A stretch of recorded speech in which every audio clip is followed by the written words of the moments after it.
Bombarderos P-60. Javier. Y sigue pendiente del frente de guerra con varias novedades, porque sobre el escenario les estamos contando lo que está ocurriendo es que el estrecho de Ormuz se ha convertido en campo de batalla. La zona del tráfico del petróleo convertida en terreno de guerra. Y a partir de aquí, reacciones políticas, porque el Ejecutivo está preparando ya un escudo social y el Gobierno compactando ya con los distintos grupos parlamentarios. Ha habido ya conversaciones con el Partido Popular. Esta es la última hora. Cristina Cañedo. Sí, anunciaban que iban a hacer esa ronda de contactos y esta misma mañana el ministro de Presidencia, Félix Bolaños, se ha puesto ya en contacto con los portavoces de distintos grupos, PNV, Coalición Canaria, Esquerra Republicana o Bildu, y como dices también del Partido Popular. Todos los grupos dispuestos a enviar por escrito sus propuestas al Gobierno para que puedan incluirlas en ese escudo social para paliar los efectos de la crisis en España. Ese escudo social es lo que se está trabando incluso esta misma mañana y es lo que ahora mismo lleva a estos movimientos políticos, porque sobre el terreno, esta es la imagen.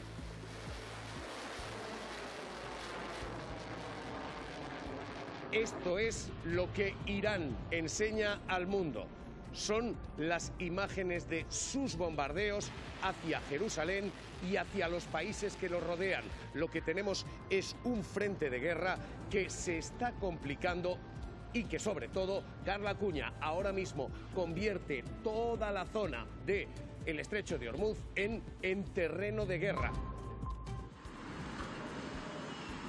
Así es, porque Irán estaría poniendo buques con minas en el estrecho de Ormuz. Según la CNN, conserva entre el 80 y el 90% de sus buques y sus lanchas con minas. Estados Unidos dice que ha derrotado a 16 de estos barcos, y Donald Trump, el presidente de Estados Unidos, está amenazando con consecuencias muy graves no vistas hasta ahora si Irán sigue poniendo minas en el estrecho de Ormuz.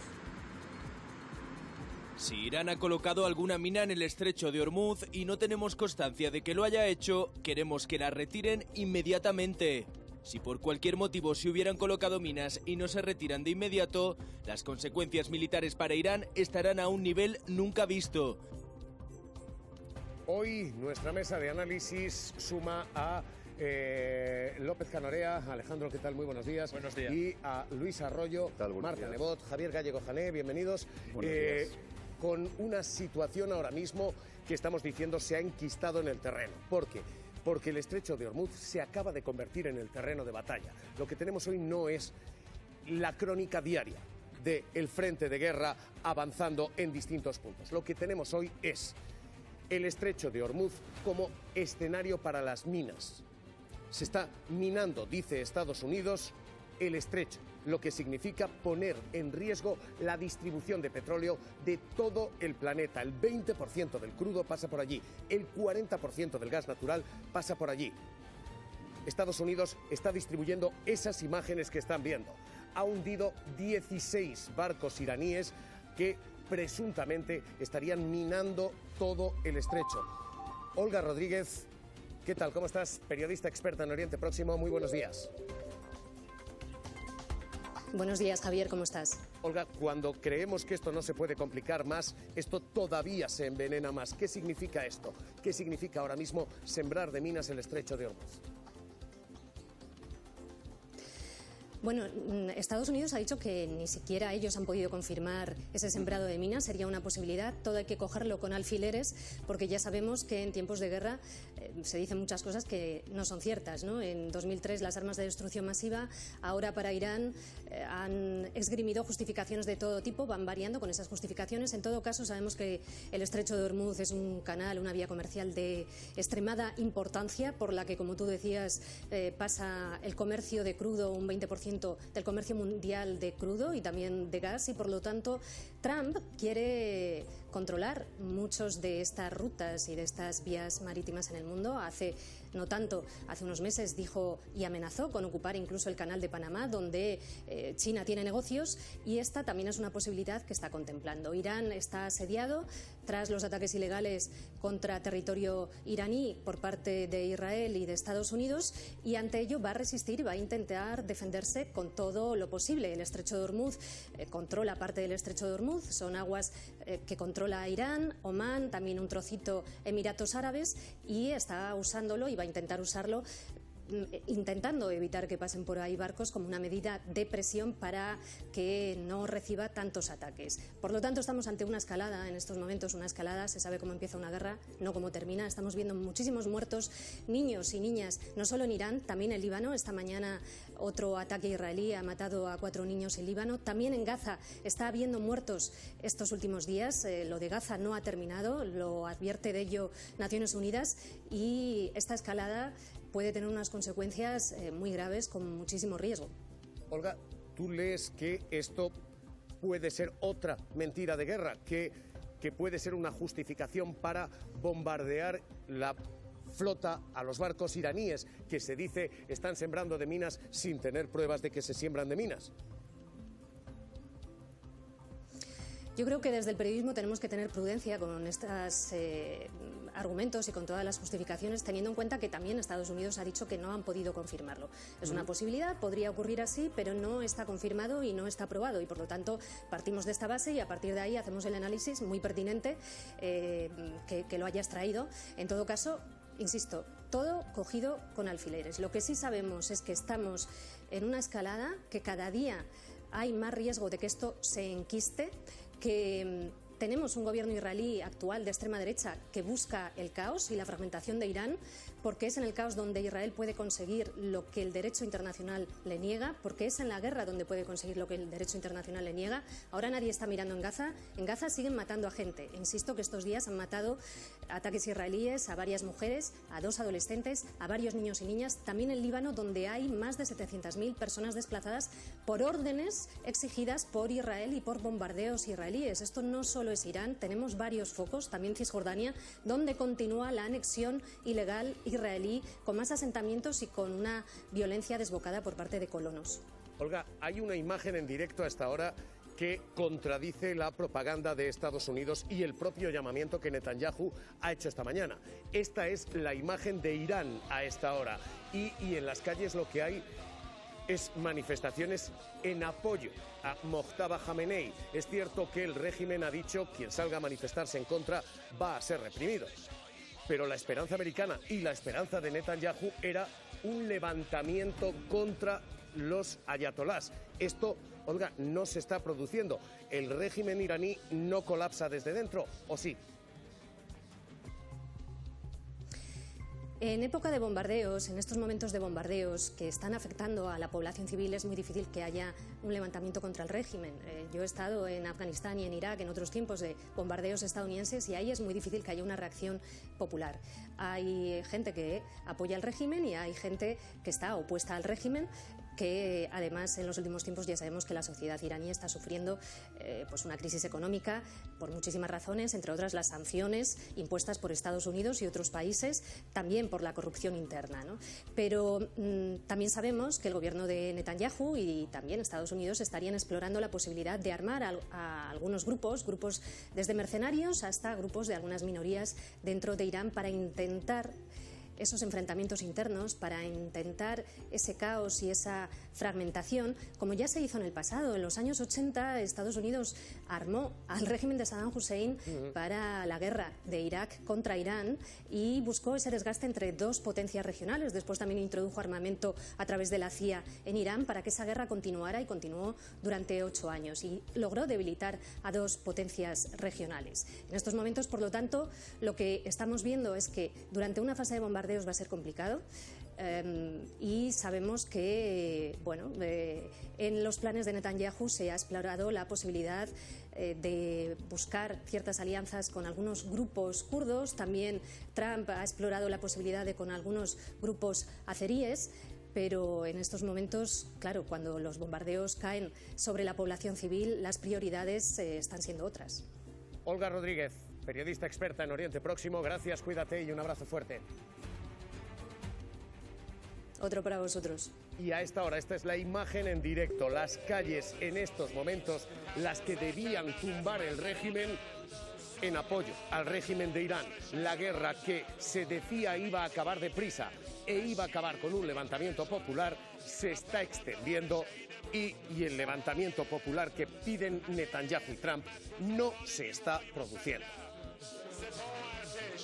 Hoy esto es lo último, esa imagen, lo que está ocurriendo dentro de Irán y lo que acaba de envenenar el tablero en el Golfo, porque ahora mismo esta es la imagen que está distribuyendo Estados Unidos. Son 16 barcos los que ha derribado y a los que dice podrían estar cargando de minas el estrecho de Hormuz. Este es el gran riesgo ahora mismo, que el canal por el que discurre el petróleo y el gas natural de todo el planeta esté siendo minado por barcos iraníes. Irán dice el 80-90% de sus barcos portaminas están todavía operativos, pero la escalada está servida ya y el estrecho de Hormuz, el punto más sensible del planeta, se convierte a esta hora en escenario de guerra. Carla Cuña con Estados Unidos diciendo va a bombardear esos barcos y va a extender el conflicto. Donald Trump está amenazando con consecuencias nunca antes vistas si Irán sigue plagando de buques con minas ese estrecho de Hormuz. En total, Estados Unidos ha derribado ya a 16 barcos con minas, pero ojo, porque es que Irán conserva entre el 80 y el 90% de sus barcos con minas, por lo que el estrecho de Hormuz podría estar plagado ahora mismo de esas minas. Si Irán ha colocado alguna mina en el estrecho de Hormuz y no tenemos constancia de que lo haya hecho, queremos que la retiren inmediatamente. Si por cualquier motivo se hubieran colocado minas y no se retiran de inmediato, las consecuencias militares para Irán estarán a un nivel nunca visto. Lo que tenemos en estos momentos es un tablero, un escenario que acaba de convertir el punto más sensible para la economía del planeta en terreno de guerra, en campo de batalla. Y la reacción está siendo de urgencia. Los grandes países están diciendo vamos a liberar petróleo para evitar que haya falta de abastecimiento y se dispare el precio. Hoy los países bajo el paraguas de la Agencia Internacional de la Energía van a liberar reservas como no lo han hecho nunca en la historia.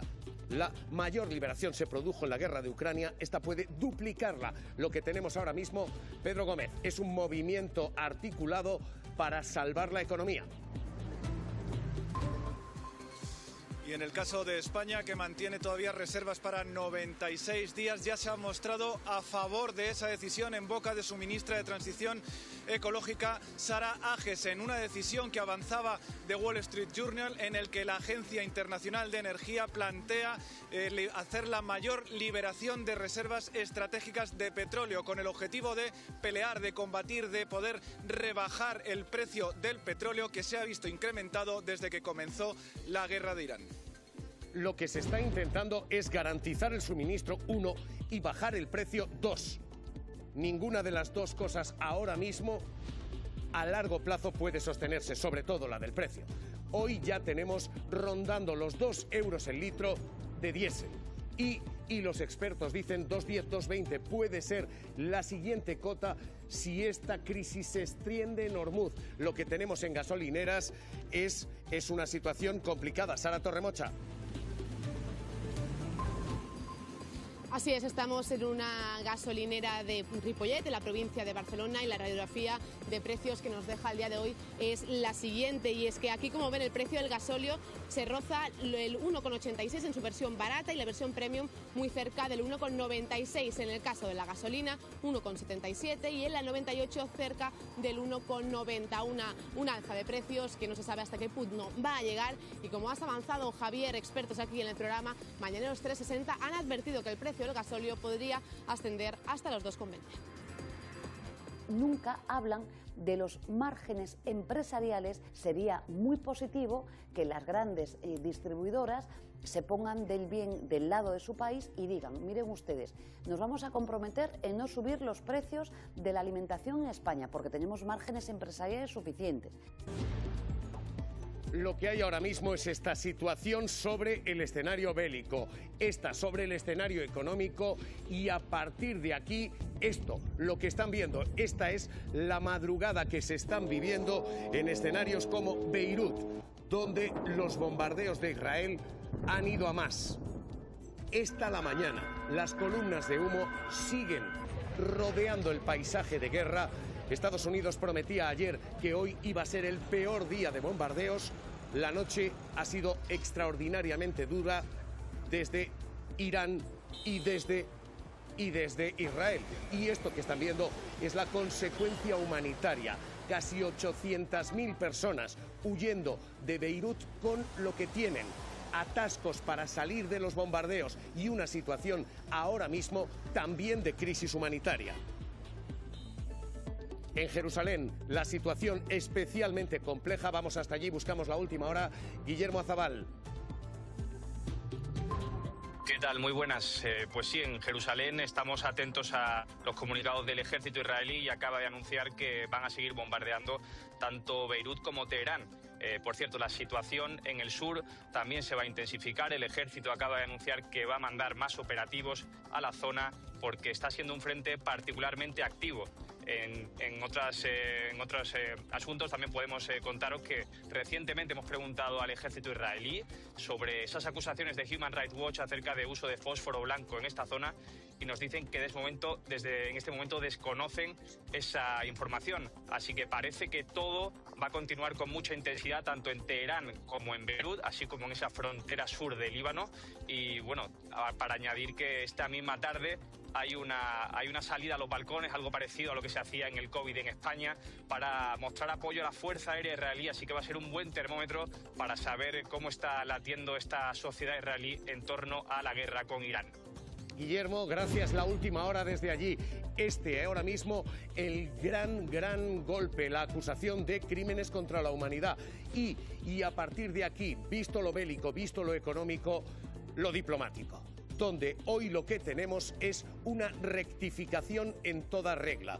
Ursula von der Leyen, la presidenta de la Comisión Europea, quien se había entregado al discurso de Trump diciendo Europa no va a ser el último bastión de la ley, hoy rectifica para decir sí, aquí la ley sigue rigiendo, no estamos ante un nuevo orden, dice. We will always defend and uphold the rules-based system that we helped to build with our allies, but we can no longer rely on it as the only way to defend our interests. Europe can no longer be a custodian of the old world order. Our unwavering commitment to the pursuit of peace, to the principles of the UN Charter, and to international law are as central today as they were at our creation, and we will always uphold these principles. Hoy este es el viraje diplomático de la entrega a Donald Trump a la rectificación en apenas 48 horas, bajo presión de todos los gobiernos, también del español. Sánchez. El mundo de ayer es el mundo sin reglas. El dilema no es un viejo orden versus nuevo orden, es un orden internacional versus el desorden internacional. El desorden internacional fue lo que nos llevó a 2 guerras mundiales. El mundo está cambiando, pero los valores y principios de la Unión Europea no deberían cambiar. Ejecutivo cierra posición común en Europa y cierra o intenta al menos cerrar posición común aquí. Cristina Cañedo.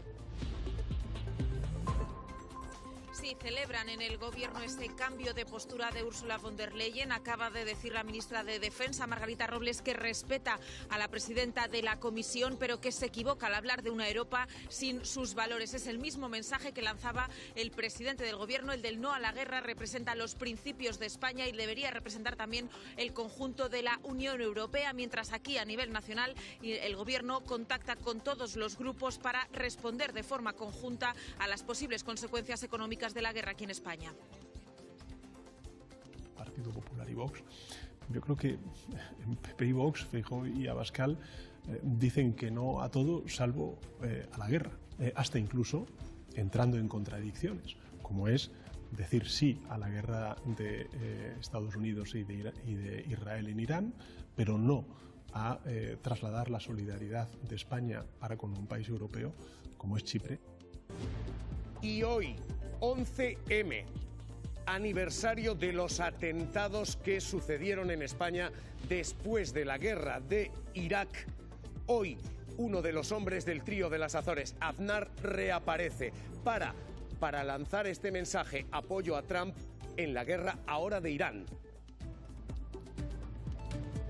Si vivimos un cambio de era, no una era de cambio, sino un cambio de era en que el orden internacional que hemos vivido hasta ahora se ha terminado. Se ha terminado, el viejo mundo se ha acabado. Yo creo que está más que justificado que se intente cambiar un régimen que altera completamente las reglas internacionales, y un país como España, en mi opinión, pues debería estar al lado de los aliados, de sus aliados, y no al lado de nuestros enemigos o de nuestros adversarios. El hombre que movió la guerra de Irak, hoy partidario de entrar en la guerra de Irán. Todo esto es lo que está diciendo en un acto a esta hora todavía en Valencia. Mireia Bausauli.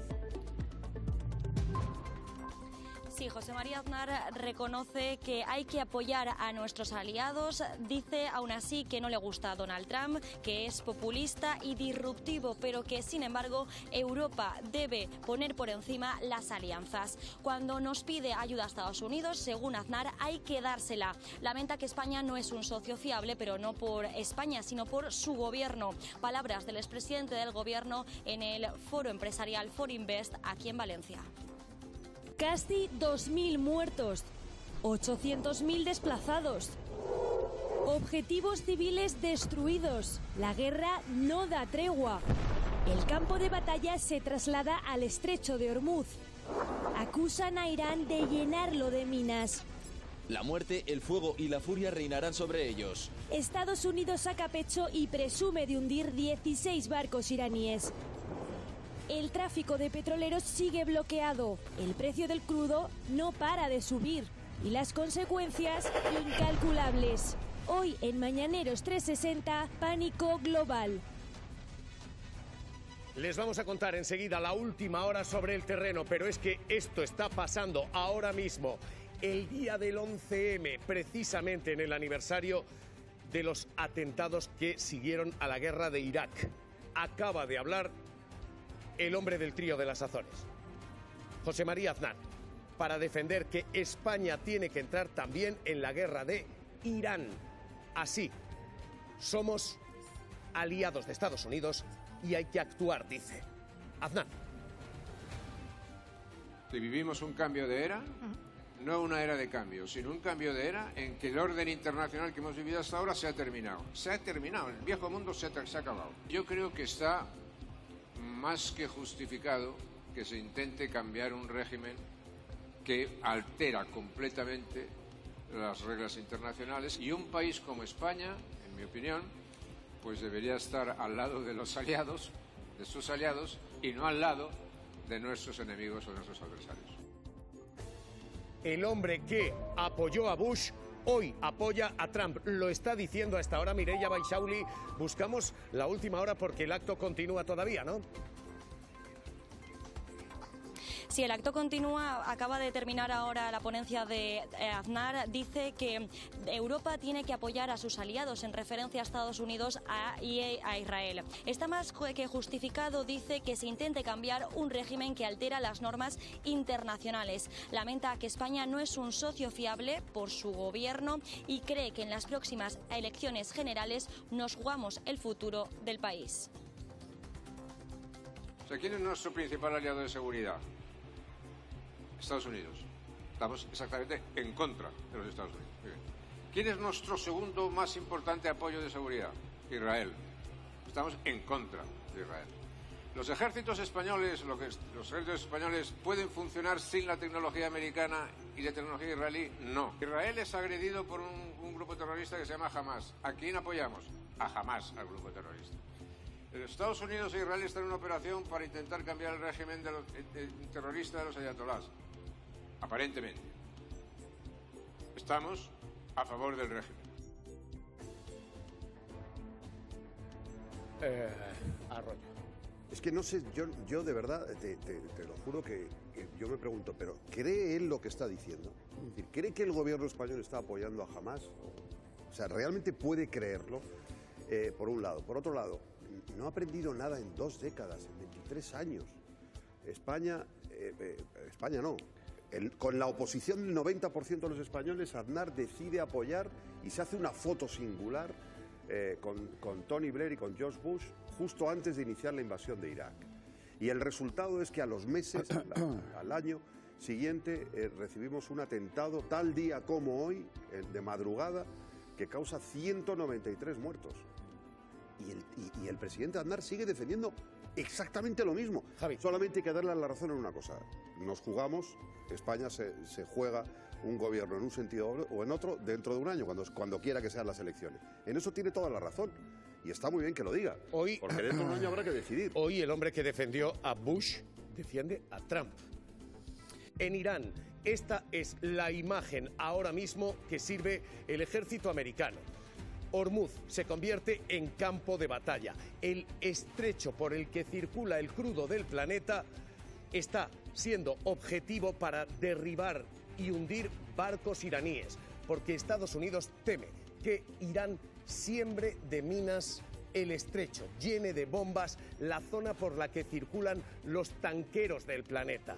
Estados Unidos ha hundido ya 16 barcos que dice iban a dejar minas sobre el terreno. Irán asegura que entre el 80 y el 90% de sus lanchas que pueden dejar minas allí siguen estando operativas. Pero lo que tenemos ahora mismo es una amenaza de primerísima división. La de que el punto más caliente del globo se convierta en estos momentos en el campo de batalla. Carla Cuña, y Estados Unidos dice esos bombardeos van a seguir.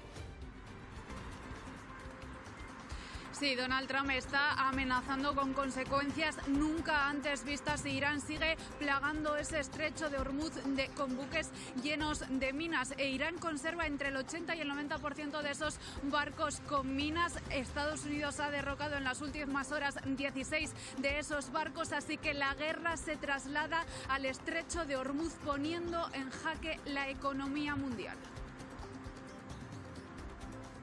Ha colocado alguna mina en el estrecho de Hormuz y no tenemos constancia de que lo haya hecho. Queremos que la retiren inmediatamente.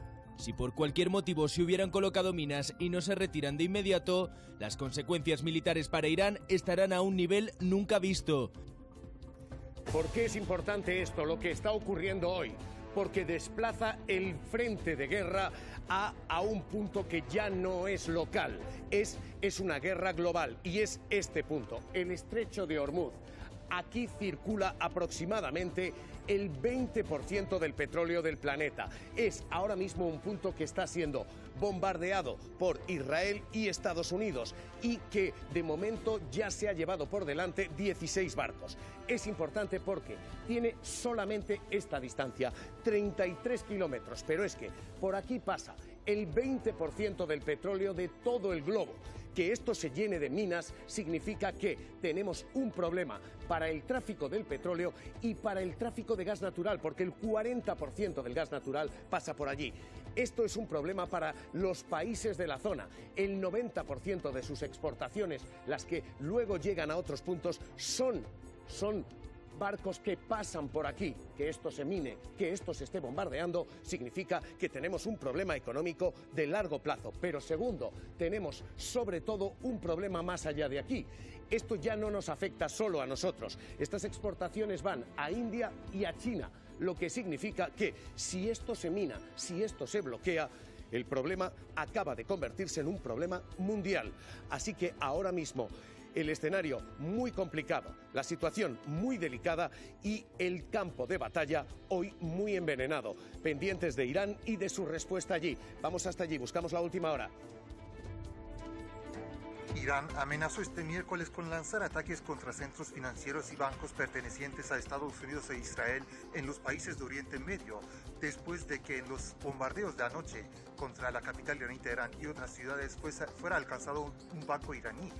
El cuartel general central de Jatamolanvia advirtió con un contraataque contra bancos israelíes y estadounidenses y pidió a la población de los países regionales a no permanecer en un radio de 1 kilómetro alrededor de los bancos. Mientras Youssef Pezeshkian, asesor e hijo del presidente iraní Masoud Pezeshkian, dijo que desmintió las especulaciones acerca de que el nuevo líder supremo de la República Islámica, Mojtaba Khamenei, se encuentra herido. Youssef Pezeshkian dijo que personas cercanas, personas que tienen contacto con Mojtaba Khamenei, le han dicho que se encuentra bien el nuevo liderazgo, aunque todavía no aparece en público ni se ha dirigido a la nación. Acaba de hablar la ministra de Defensa española sobre esta cuestión y sobre si España va a trasladar al terreno no cazaminas. Ahora mismo ese es el punto más caliente del planeta. Margarita Robles. Nuestros cazaminas están ya en misiones de la OTAN. No nos podemos olvidar de Ucrania. Nosotros vamos a estar con las misiones en las que estamos. Y evidentemente eso no está previsto en este momento. Lo que está previsto es lo que ya estaba en la continuación de la fragata Cristóbal Colón y seguir en esas misiones en las que están los cazaminas en el Báltico, estamos en el Ártico. Canorea, Urpegui, ¿qué significa esto ahora mismo? Tenemos un problema que acaba de escalar. El problema ha escalado, eso seguro, pero no es lo mismo tener los buques en el Mediterráneo, en el Ártico, en el Báltico, como dice, que mandarlos al Golfo Pérsico. Ahí las cosas son diferentes. Cuando Francia y Estados Unidos dicen que quieren desbloquear ya el estrecho de Hormuz o que van a hacer algo, no vale solo con la voluntad política. Incluso aunque Irán se rindiera porque perdiera completamente la guerra, ahora mismo lo que tenemos es un bloqueo que, si se confirma lo de las minas, sería un bloqueo físico, que incluso después de que acabara la guerra, eso va a tardar un tiempo en desminarse, en reabrirse. No es tan sencillo, y si mandas esos buques, además de ponerte a tiro de Irán, también estás entrando en un escenario, el escenario principal de la guerra. Gurpegui, que ahora mismo el estrecho de Hormuz pueda estar sembrado de minas, sí. Esto ahora mismo convierte esta guerra en un problema de largo plazo también. Hombre, efectivamente. Lo que pasa es que lo primero tendríamos que comprobar que efectivamente, como se está diciendo, el estrecho de Hormuz está regado de minas. Yo no sé si esto puede ser una información. Donald Trump ha actuado primero y desmentido después. Sí, dice, hay algunas minas. Dice, bueno, pero eso está muy en lo que es la dialéctica de Donald Trump, ¿no? En cuanto, yo lo que entiendo que ha dicho la ministra es que España está donde está, y eso puede entenderse que España está con el contingente de la OTAN que se ha mandado al Mediterráneo y va acompañando al Charles de Gaulle. Si el Charles de Gaulle va a ir al Golfo Pérsico, al estrecho de Hormuz, uno de los nodos marítimos más importantes del mundo, como parece ser que así es, entiendo que lo que está diciendo la ministra es que efectivamente también el Cristóbal Colón acompañará a esa flota, ¿no? Que no se va a quedar en una misión de retaguardia en Chipre para librarla de posibles ataques de misiles, ¿no? Pues eso ahora es algo mismo que deberían explicar, porque no es lo mismo estar en el Mediterráneo que mandarlo porque vaya el Charles de Gaulle. Ahora mismo lo que tenemos es un estrecho de Hormuz que si efectivamente se siembra de minas, supone un problema no ya hoy, supone un problema hoy y mañana y pasado y todo el tiempo que tardemos en desminarlo. Esto ahora mismo es una amenaza que extiende la guerra ya a nivel global. Nicholas Casey es el corresponsal de el New York Times. Nicholas, ¿qué tal? ¿Cómo estás? Bien, ¿qué tal? ¿Cómo estamos? Nicolás, lo que tenemos hoy son 16 barcos bombardeados ya por la administración Trump. Lo que tenemos hoy, ¿cómo lo lees? ¿Qué es ahora mismo? Bueno, lo que vemos es que aunque han sido más ataques hoy, Donald Trump ni la Casa Blanca realmente tienen metas ni una estrategia para ganar esta guerra. No es decir que Estados Unidos está perdiendo, pero se puede decir que no está ganando, en el sentido de que Irán todavía está atacando a Estados Unidos, a los países al lado, todavía tiene misiles, y el gobierno de Irán todavía está luchando y peleando por ahora el estrecho de Hormuz, donde ellos efectivamente tienen control. Nicolás, está habiendo ataques literalmente en directo, y a esta hora vamos a buscar esa información y esa última hora, porque acaban de reportarse nuevos ataques contra barcos a los que se acusa de estar dejando minas en ese estrecho. Adela.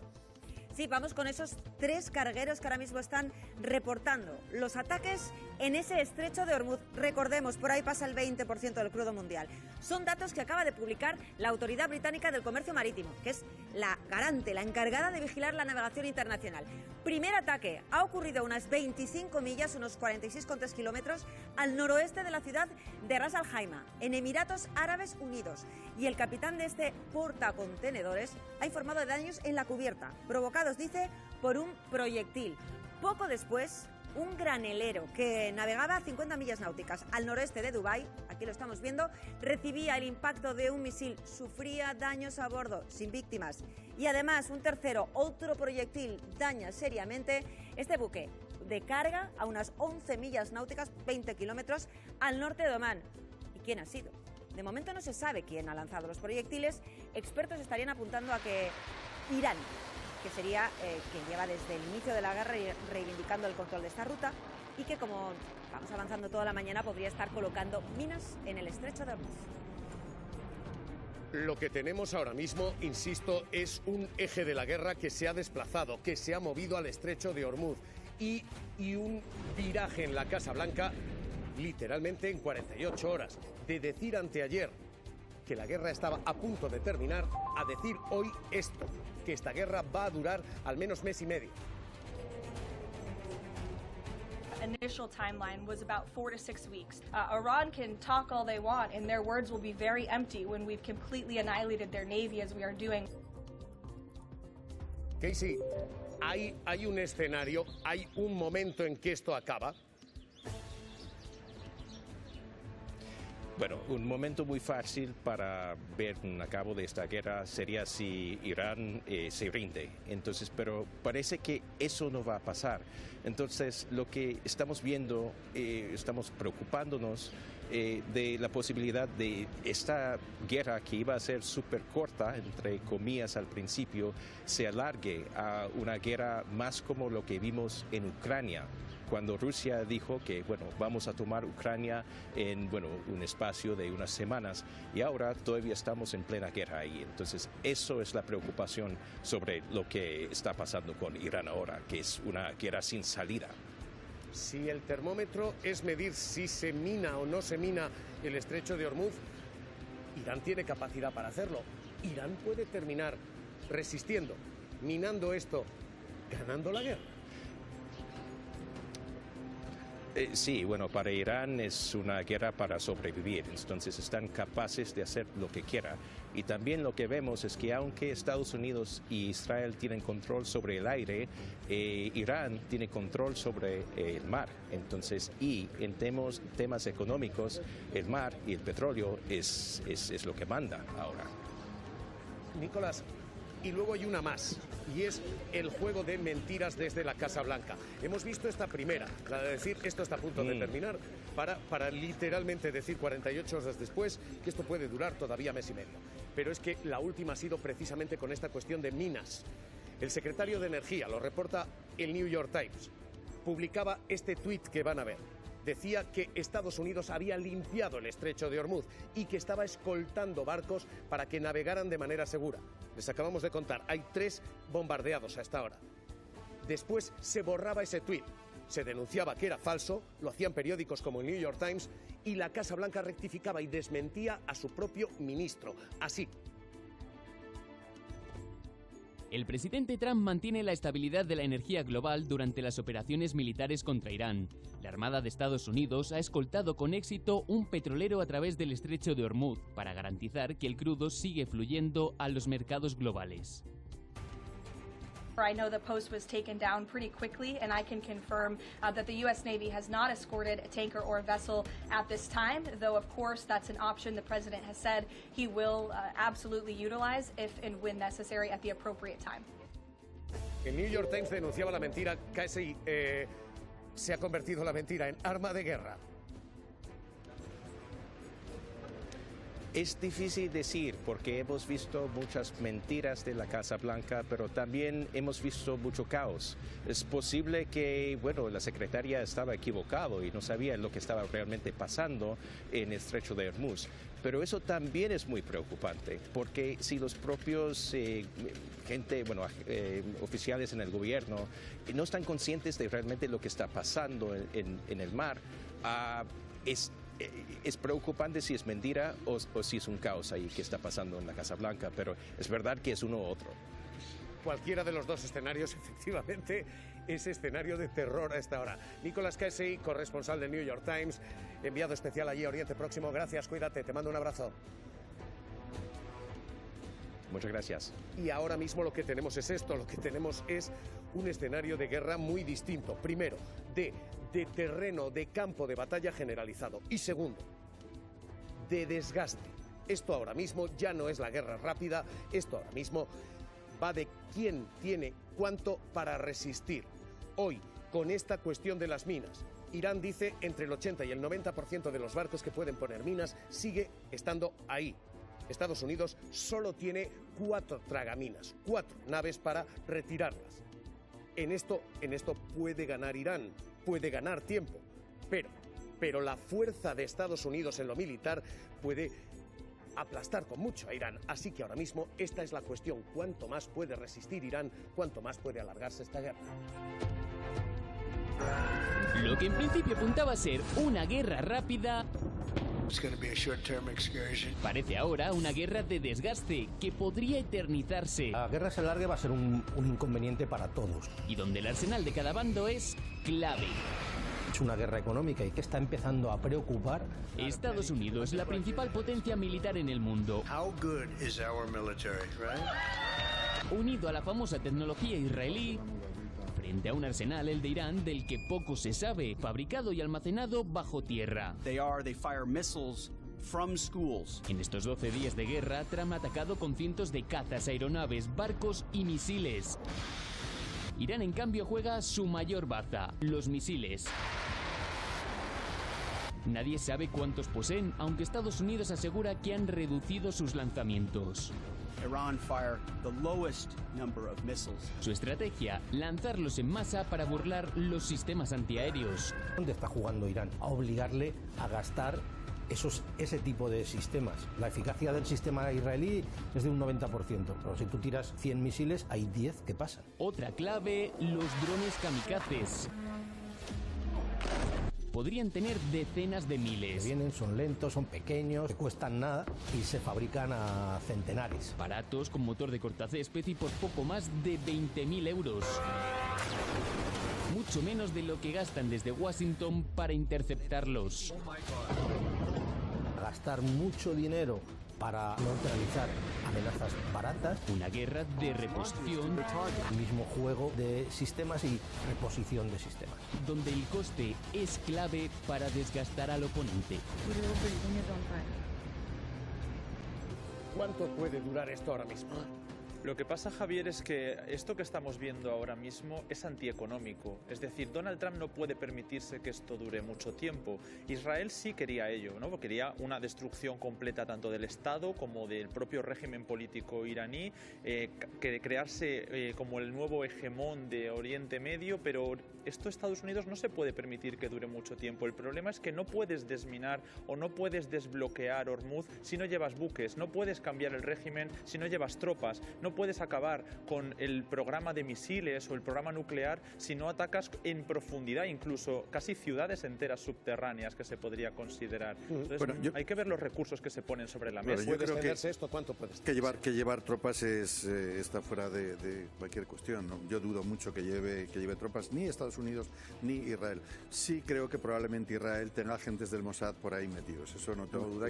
Y eso enlazaría con la idea de que se levante la gente para protestar, que decía Netanyahu, que también lo dijo Donald Trump. Más o menos se les están pidiendo casi que se inmolen, ¿no? Pero respondiendo a tu pregunta, Javier, yo no pienso que la guerra en el actual marco que le estamos conociendo ahora dure mucho tiempo.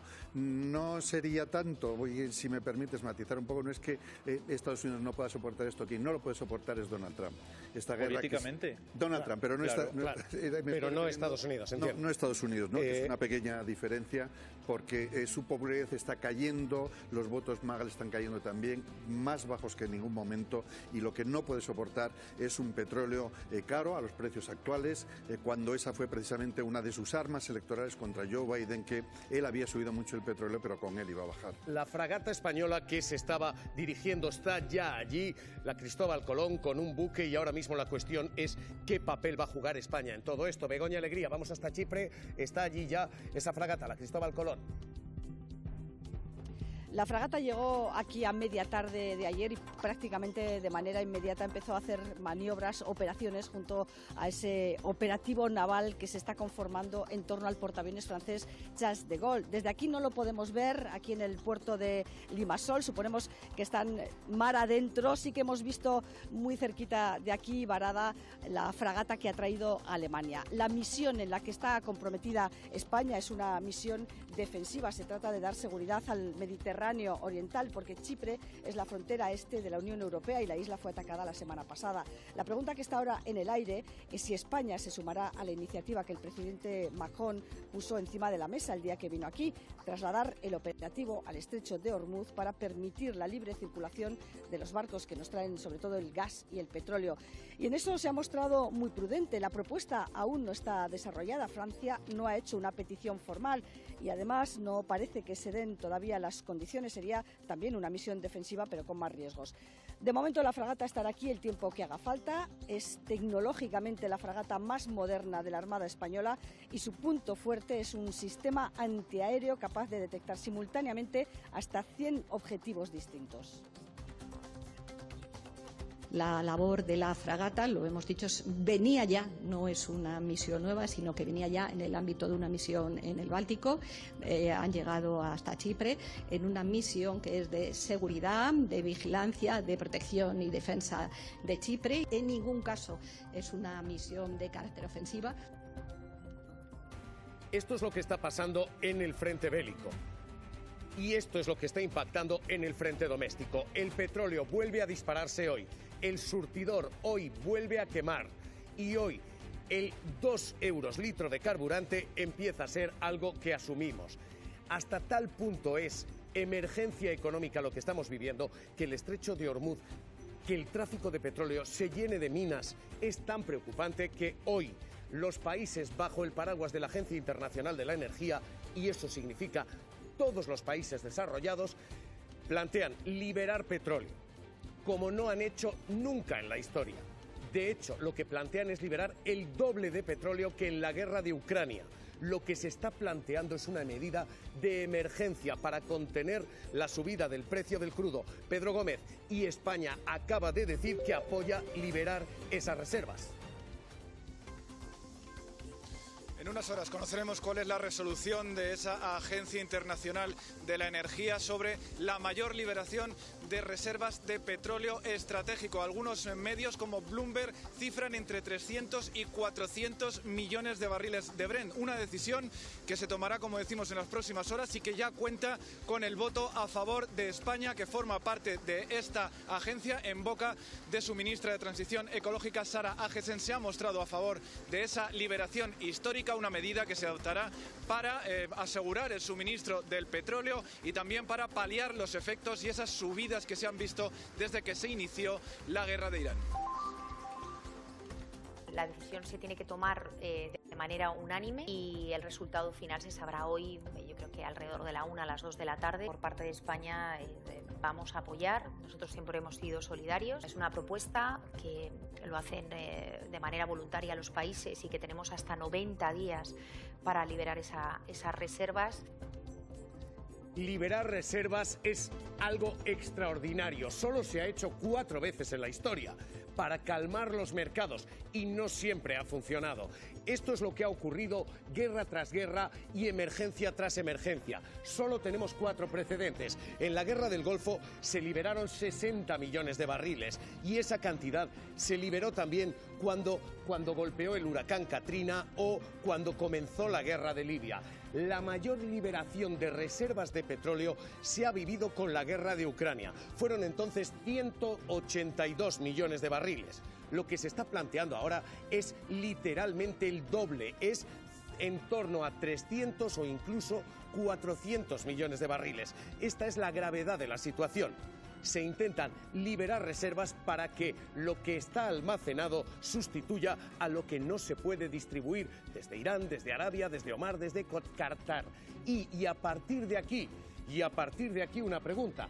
Estas son las reservas estratégicas que tenemos. Si no llega petróleo, ¿cuánto tiempo sobrevivimos?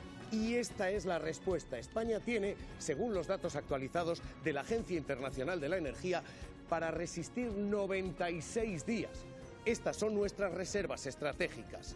Pero no tenemos un problema solo de reservas. Efectivamente, si no nos llega, podemos tirar de despensa. Pero el problema es que no nos llegue ese petróleo. Y esto es exactamente lo que está ocurriendo. Lo que está ocurriendo es que se está dejando de extraer petróleo en la zona. Que Arabia Saudí ha menguado su producción de 10.000 a 2,5 millones. Que Emiratos, que tenía 3,5, está apenas en el millón de barriles. Que Kuwait, que tenía 2,5 millones, apenas está produciendo 500.000 de barriles. El resultado es una caída brutal que significa que se está dejando de extraer el 67% del petróleo. Lo que tenemos no es solo un problema de reservas, tenemos un problema también de producción de crudo, tenemos un problema corto y tenemos un problema largo. Y esto es lo que explica que hoy el petróleo esté volviendo a subir. Hoy tenemos precios de nuevo en $90 aproximadamente. Hoy lo que tenemos son subidas del 2,7%. Y una pregunta. Víctor Burguete, investigador senior del área geopolítica y global del CIDOB. Lo que tenemos ahora mismo es suficiente. ¿Esto nos da para resistir? Bueno, cuando hablamos de las reservas estratégicas, estamos hablando, ¿no?, cuando hablas de los 90 días o si hablamos de los 90 días, hay que tener en cuenta que es en el peor de los escenarios en el que dejamos de importar de otros actores. En el caso de Europa o particularmente España, tenemos un suministro, principalmente además de petróleo, que estamos muy diversificados. Por tanto, este no es el escenario, no es que pongamos el contador y en 3 meses dejemos de tener petróleo, sino que hay una parte del suministro que va a venir que venía mínimo de esa región, que dejas de recibirlo, pero te sigue entrando petróleo en la economía. O sea, resistimos. El principal impacto en Europa es vía precios. Otra cosa son los países del sudeste asiático, que es donde iba la mayor parte del petróleo, y algunos de estos países ya están tomando medidas para intentar disminuir la demanda de crudo, precisamente porque ya están anticipando que tiene un problema de suministro. Interesante lo que dice Burguete. Podemos tener suministro garantizado, sí, pero lo que tenemos garantizado es que el precio y el precio todavía más alto también. Bueno, ¿por qué hacemos o por qué parece que hoy la Agencia Internacional de la Energía va a coordinar el uso de las reservas estratégicas de petróleo de esta organización? Pues cuando pones más crudo en el mercado, como comentabas antes en el programa, tenemos un problema también de producción de crudo, ¿no? Está llegando menos crudo al mercado. Por tanto, utilizamos las reservas estratégicas de los países desarrollados, principalmente son los países que forman parte de la Agencia Internacional de la Energía, para poner más crudo y, por tanto, que la presión a los precios disminuya, ¿no? Entonces, entre las palabras de Trump el otro día diciendo que, bueno, puede ser una guerra más corta, parece que esto se va a solucionar, y la decisión de la Agencia Internacional de la Energía de valorar la emisión de reservas, hablabas de una cantidad cercana a los 300 millones de barriles, estaríamos hablando que es aproximadamente el 20% de las reservas estratégicas que se conocen de la Agencia Internacional de la Energía. Por tanto, eso sería una cantidad sin precedentes si realmente deciden esta cantidad, y debería aliviar la presión en precio a corto plazo. Es un parche. Es un parche temporal porque si esto se mantiene varios meses y vamos llegando al verano, seguramente se valoraría tomar acciones adicionales, tanto por la parte de volver a utilizar las reservas estratégicas de los países, como por la parte de empezar a intentar mitigar la demanda. Es decir, ya lo vimos durante la guerra de Ucrania, los países empiezan a tomar medidas para intentar disminuir el consumo. Por ejemplo, alentando el teletrabajo, tomando diferentes medidas para provocar o jugar con los sustitutos de la gasolina o del gas natural, etcétera. Por fortuna, además, en Europa lo que tenemos es que nos pilla en primavera, por lo que tiene que ver con el sistema eléctrico, que tenemos las renovables muy fuertes, tenemos los pantanos llenos y esto pues va a aliviar la presión, ¿no? Por tanto, si el conflicto se prolonga, y esta es una de las claves, y nos acercamos al verano con mayor demanda de electricidad y demás, pues la presión sobre los precios de la energía aumentará muy notablemente. Y ahora mismo lo que tenemos, Víctor Burguete dice, es un parche. Víctor Burguete, investigador senior del área de geopolítica global y seguridad del CIDOB. Gracias, un abrazo. Un abrazo. Y este es el riesgo ahora mismo, que lo que ya ha empezado de nuevo a subir, a partir de aquí consolide su vida, porque efectivamente, ahora mismo la primavera nos va a dar alivio, pero el verano es temporada de alto consumo de petróleo, es lo que los expertos llaman driving season, nos vamos de vacaciones y cogemos el coche, y de gas natural.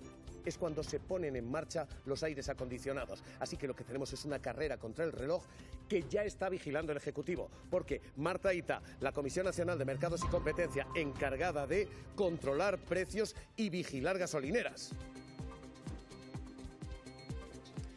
Pues sí, Javier, un seguimiento pormenorizado está realizando además el Ejecutivo para ver cómo afecta esta situación a los hogares, pero también a las empresas. El Gobierno trabaja en un paquete de medidas para amortiguar la subida de las gasolinas y del diésel, y además esta semana se va a reunir con diferentes agentes sociales y representantes del sector económico para perfilar esa respuesta. Atención, porque el ministro de Economía, Carlos Cuerpo, asegura que la subida del crudo todavía no se ha traducido en subida en los surtidores. Es decir, que van a subir aún más los precios de aquí a 4 o 10 días. Es lo que dice el ministro de Economía, que advierte, están muy vigilantes para ver cómo afecta esto al bolsillo de los españoles.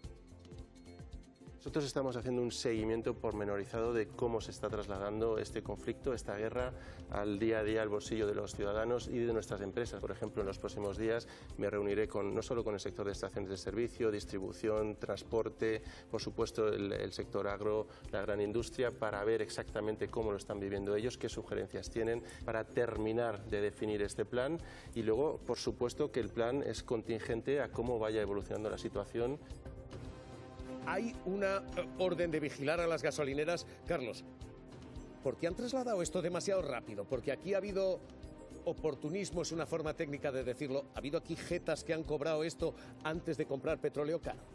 Que hay jetas seguro, como ocurren cada vez que ocurren ese tipo de circunstancias extraordinarias, y por supuesto habrá gasolineras que se aprovechen, pero ojo, eso está ocurriendo en todo el mundo. Es decir, en Europa y en Estados Unidos el precio de la gasolina se ha disparado y no creo que sean los mismos jetas. Es decir, es un problema de fondo, que es que el petróleo ahora está en $93 y pico, y eso es excepcional. Que seguro que hay quien se ha aprovechado, no tengo ninguna duda, pero yo quería referirme al tema este que se está comentando de la liberación de reservas.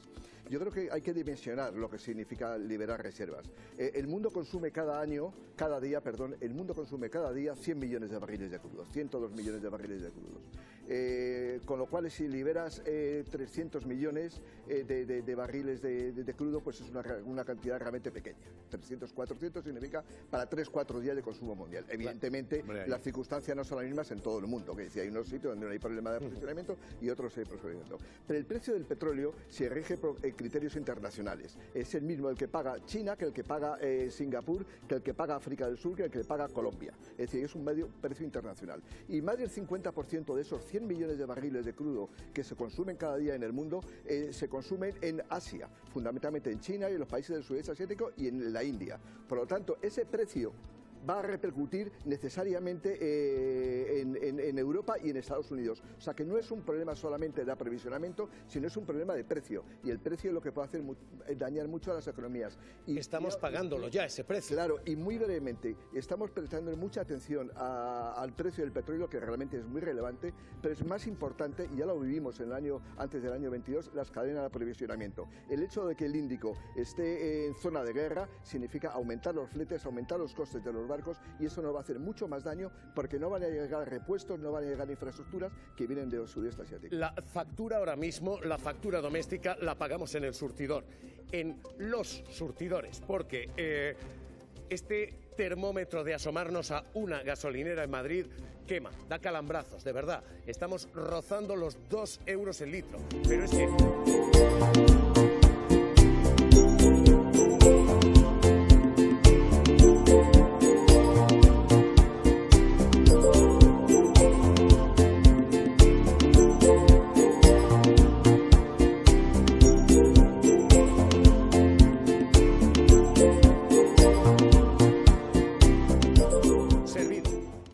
A partir de aquí, frente político, porque hoy reaparece José María Aznar.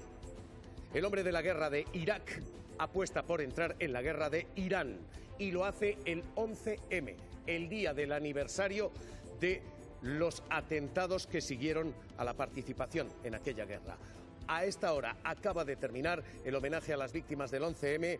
Pablo Collantes, las imágenes que hemos visto eran estas hoy homenaje de recuerdo a las víctimas de aquellos atentados tras la guerra en Irak, la guerra de Bush. Esto, lo que hemos visto, Pablo Collantes, ¿y qué se ha vivido? 22 años, Javier, hace de que el terrorismo yihadista llegase a nuestro país después de que España se involucrase en la guerra de Irak. Ahora asistimos a un nuevo conflicto internacional. En el gobierno claman con el no a la guerra, lo mismo que en su momento se entonó contra la gestión del entonces presidente Aznar, pero lo cierto es que la oposición, el Partido Popular presente aquí hoy, no parece tener una postura clara en firme sobre lo que está ocurriendo. La presidenta de la Comunidad de Madrid, Isabel Díaz Ayuso, parece defender a Donald Trump, asegurando que algo hay que hacer en este tipo de conflictos internacionales, mientras que la dirección nacional, Feijóo, asegura que enemistarse con Donald Trump, con los Estados Unidos, es un error. En el Partido Popular, Javier, hoy no han querido hacer declaraciones, asisten a este homenaje, pero parecen estar más cerca de defender, de estar con los Estados Unidos, que de ese no a la guerra. Un recuerdo a las 193 víctimas que nos fueron arrebatadas sus vidas hace exactamente 22 años. En el peor atentado terrorista de la historia de España. Y creo que no hay mejor manera de honrar su memoria que estar hoy aquí, combatiendo la semilla de la enfermedad que los mató, combatiendo en definitiva el odio. Hoy, precisamente en este aniversario, reaparece José María Aznar, el hombre del trío de las Azores, el hombre de la guerra del Golfo, el hombre de estamos trabajando en ello.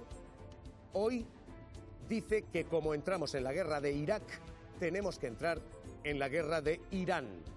Literalmente dice, hay que estar, como estuvimos con Bush, ahora con Trump. Si vivimos un cambio de era, no una era de cambio, sino un cambio de era en que el orden internacional que hemos vivido hasta ahora se ha terminado. Se ha terminado, el viejo mundo se ha acabado. Yo creo que está más que justificado que se intente cambiar un régimen que altera completamente las reglas internacionales, y un país como España, en mi opinión, pues debería estar al lado de los aliados, de sus aliados, y no al lado de nuestros enemigos o nuestros adversarios. Aznar dice está más que justificada una guerra de cambio de régimen. Está más que justificado intervenir en Irán. Mireia Baixauli, ha sido conferencia larga, detallada, pero lo que dice Aznar es entremos en la guerra de Irán. Si Aznar defiende que hay que apoyar a nuestros aliados y no a nuestros enemigos, reconoce que no le gusta a Donald Trump, que es disruptivo y populista, pero aún así cree que Europa debe poner por encima sus alianzas. Asegura que cuando Estados Unidos nos pide ayuda, tenemos que dársela. Lamenta que España no es un socio fiable por su gobierno y cree que en las próximas elecciones generales nos jugamos el futuro del país. O sea, ¿quién es nuestro principal aliado de seguridad? Estados Unidos. Estamos exactamente en contra de los Estados Unidos. Muy bien. ¿Quién es nuestro segundo más importante apoyo de seguridad? Israel. Estamos en contra de Israel. Los ejércitos españoles, pueden funcionar sin la tecnología americana y la tecnología israelí, no. Israel es agredido por un grupo terrorista que se llama Hamas. ¿A quién apoyamos? A Hamas, al grupo terrorista. Estados Unidos e Israel están en una operación para intentar cambiar el régimen terrorista de los ayatolás. Aparentemente. Estamos a favor del régimen. Más allá de las viejas mentiras de la guerra, las nuevas mentiras de esta guerra, España no ha apoyado a los ayatolás. Es más, lo ha bautizado el propio presidente como un régimen despreciable. No hemos apoyado a Hamas, no hemos apoyado el terrorismo. El gobierno lo ha condenado reiteradamente. Pero más allá de estos pequeños detalles, las mentiras de la guerra que vuelven, hoy Aznar... Laura Arroyo se incorpora a la mesa. Javi, lo que tenemos es Aznar diciendo, igual que en Irak, volvamos a Irán. Si de algo podemos estar seguras siempre con José María Aznar es que siempre va a estar en el lado incorrecto de la historia. Si hay una guerra, hay que estar con los señores de la guerra. Si hay un genocidio, hay que estar con los genocidas. José María Aznar hace lo de siempre. ¿Sabes cuál es el problema con José María Aznar? Es que marca básicamente el pulso de un partido que hace mucho tiempo yo digo que ya no es democrático, como es el caso del Partido Popular, pero que además lo que debería pasar con el señor Aznar no es que escuchemos tanto sus deseos de ir a la guerra, porque al final es un súbdito más. Cuando él dice que los Estados Unidos son aliados, no señor, ¿qué aliado va a ser Donald Trump y qué aliados son los Estados Unidos? Lo que pasa es que usted quiere que Europa y España en concreto siga siendo una colonia, el estado número 51 de los Estados Unidos, ahora que lo dirige el máximo emperador de la guerra, el señor Donald Trump. José María Aznar, en lugar de hablar tanto, debería estar respondiendo por los crímenes de guerra que se cometieron y que tuvieron repercusiones en España hace 22 años, un día como hoy. Eso es lo que debería estar haciendo, y no hablando de que metemos en la guerra ni nada, que responda ante la justicia porque es un criminal de guerra. Te veo, Javi, sonriendo. La verdad es que es un juego de contrastes bastante sorprendente. José María Aznar está pidiendo seguir el ejemplo de la guerra de Irak, de la guerra del Golfo. Hoy vamos a comparar, vamos a hacer el juego de espejos. ¿Qué pasó entonces? ¿Qué pasa ahora? ¿Qué respuesta dio el gobierno? ¿Qué respuesta da este? Este es el juego de contrastes. La segunda guerra del Golfo, la que vivió José María Aznar, y la tercera guerra del Golfo, la que estamos viviendo ahora. Dos presidentes, dos guerras en el Golfo y dos formas de involucrarse. Irak e Irán, 23 años de diferencia y otras muchas más. 2003, Aznar muestra su apoyo incondicional a la estrategia de Bush sobre Irak. Todos sabemos que Saddam Hussein tiene armas de destrucción masiva.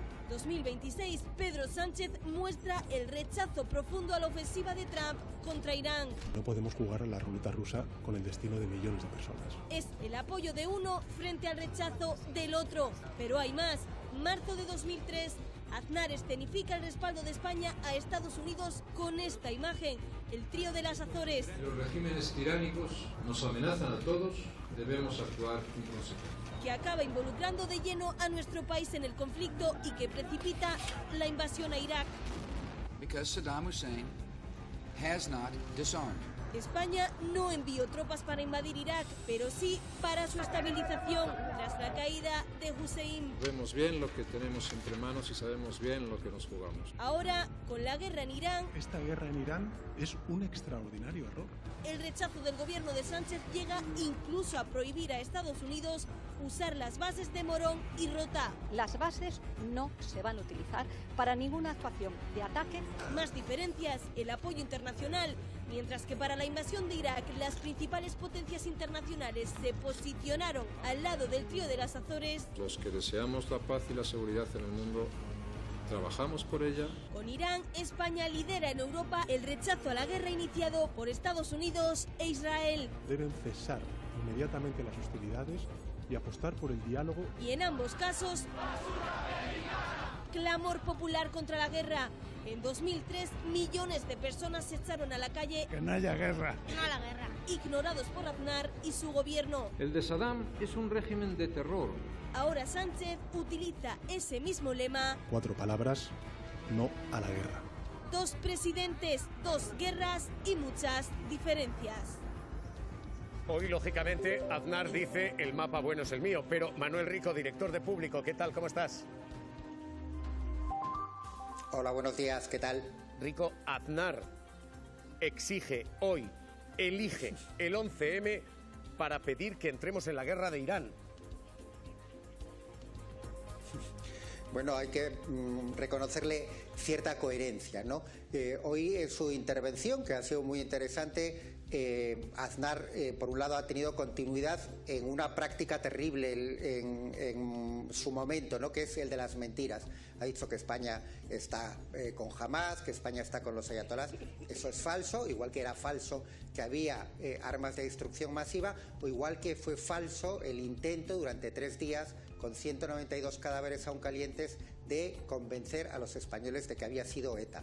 Ese es uno de los mayores actos de ignominia en democracia y el protagonista fue Aznar, ¿no? A partir de ahí hay 3 reflexiones muy breves en las que Aznar dice unas frases que cualquiera con sentido común comparte, pero no saca las conclusiones correctas, ¿no? Hay que estar con los aliados, por supuesto. Quien no está con los aliados desde hace un año es Trump. Es quien utiliza métodos mafiosos para negociar los aranceles, imponer aranceles.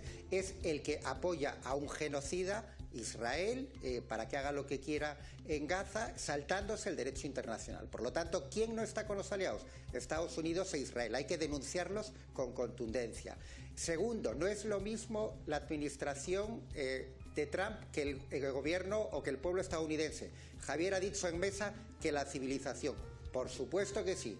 No es lo mismo ese gobierno que intentó convencer a los españoles de la mentira de que era ETA, que el pueblo español, que mostró su solidaridad absoluta con las víctimas del 11M, a las que, por cierto, envío desde aquí un recuerdo. Tercera frase de Aznar, que es correcta, pero que no saca las conclusiones. Nos jugamos el futuro en las próximas elecciones. Por supuesto que sí. Nos jugamos que lleguen al gobierno quienes defienden la ley de la selva, quienes defienden el genocidio en Palestina o quienes consideran que se puede ir bombardeando países en contra de lo que dicta el orden internacional y el derecho internacional y el derecho humanitario. Tengo a Javi que te quiere contestar. Yo ya sabes que le quiero mucho. Digo, como se muerda la lengua se va a envenenar, Javi. O sea, que ten cuidado. No me envenenaría. No, hombre, a ver, no mezclemos churras con merinas, querido Manuel. Y vamos al grano. Tú mismo has dicho que nuestros aliados son los que son. Bueno, pues no hay que enfrentarse a ellos. Podemos criticar a Trump, pero tenemos que saber de qué lado estamos en este nuevo orden mundial, que en eso coincido con Aznar. Estamos construyendo, y la gran incertidumbre es que no sabemos cómo se va a dilucidar, pero estamos construyendo en este momento un nuevo orden mundial. Y hay que tener claro que no podemos estar en contra de los que son nuestros aliados en seguridad, en democracia y en civilización. Porque ni Israel ni Donald Trump son aliados. Pero vamos a ver, claro, vamos a ver. Orden aquí, Luis Arroyo, y estaba hablando yo con Rico, si nos importa. Israel no es Netanyahu, ni Estados Unidos es Trump. Por eso mismo te voy a decir. Israel no es Netanyahu, ni Estados Unidos es Trump. Como decía aquella que te dé un dato objetivo. El nivel de aprobación de Donald Trump es el más bajo. Está ahora mismo en un nivel de aprobación. Y el apoyo. Javi, por favor. Pero momento. Digo que, que Donald Trump no está representando en primer lugar a la sociedad estadounidense. A diferencia de lo que pasaba, por cierto, con Bush en la guerra de Irak, que al principio de la guerra tenía un amplio apoyo entre sus propios conciudadanos. Al principio. O sea, de manera que decir que Aznar diga que tenemos que estar del lado del payaso de Donald Trump, considerado un payaso y un idiota por su propia población. Pero que no se trata de aplaudir a Donald Trump. Manuel Rico. De Netanyahu, que no puede salir de Israel porque lo que yo he dicho. A ver si alguien me hace caso en esta casa. Manuel Rico, director de Público. Rico, responde. Oye, ponga ahí un poco de orden, porque a la voz de Rico responden 4 personas. A ver, yo creo que muy sencillo. Eso es porque son muy ricos. Sencillo. Estos son por otro motivo, otro rico. Pero dale.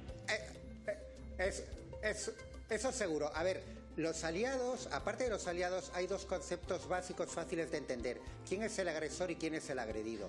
Si Estados Unidos o Israel en contra del derecho internacional, en contra de, por cierto, lo que marca la Constitución española y lo que marca el Tratado de la Unión Europea, cometen o avalan un genocidio, o van bombardeando países o secuestrando jefes de Estado, quienes están dejando de ser nuestros aliados porque están apartándose de lo que ha marcado la civilización, son ellos. Y es a ellos a quienes hay que señalar como agredidos. Y esos son conceptos básicos facilísimos de entender. Nosotros no podemos funcionar con etiquetas del pasado que repetimos como monos de repetición. Israel es la única democracia... No lo dirás por mí. ¿Usted qué me no está lo dirás contando? por mí, ¿Pero cómo va a ser Manuel. una democracia? No. Javi, ¿Cómo va a ser no, una democracia? Hombre, si no tengo que contestarle. Un régimen... ¿Cómo va a ser una democracia un régimen que comete un genocidio? Por favor. ¿No? Claro, entonces, claro. apliquemos las categorías en las que yo estoy seguro que estamos todos de acuerdo. O sea, Israel no es una democracia. No, por favor, os pido. Claro que Israel es una democracia. Servidos y oídos. Hoy digo que hoy tenemos esto. No se vayan todavía porque hoy, 11M, es el día en que, en fin, algunos espectros del pasado han decidido regresar. Hoy José María Aznar defendiendo esto. Atención a Jaime Mayor Oreja. Jaime Mayor hoy presenta libro para decir que en el 11M, aquel atentado el más sangriento de la historia del país, después de la guerra de Irak, ETA estuvo allí. ETA es todavía, 22 años después, la tesis que sostiene quien era ministro en aquel momento y quien lo ha sostenido durante todo este tiempo, ETA. Las locuras de hoy son de tal calibre que hoy Jaime Mayor Oreja dice que ETA mataba a socialistas para beneficiar electoralmente a los socialistas. En fin, lo que tenemos hoy, Adela, vamos a echar un vistazo, es literalmente la conspiración del 11M.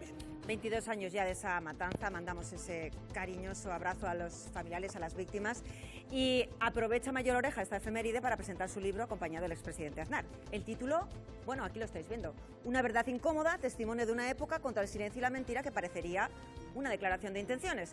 En sus páginas presenta esa teoría, sugiere, sospecha que ETA al menos conocía que se iban a cometer los atentados, a pesar de que, recordemos, la justicia condenó a una célula islamista.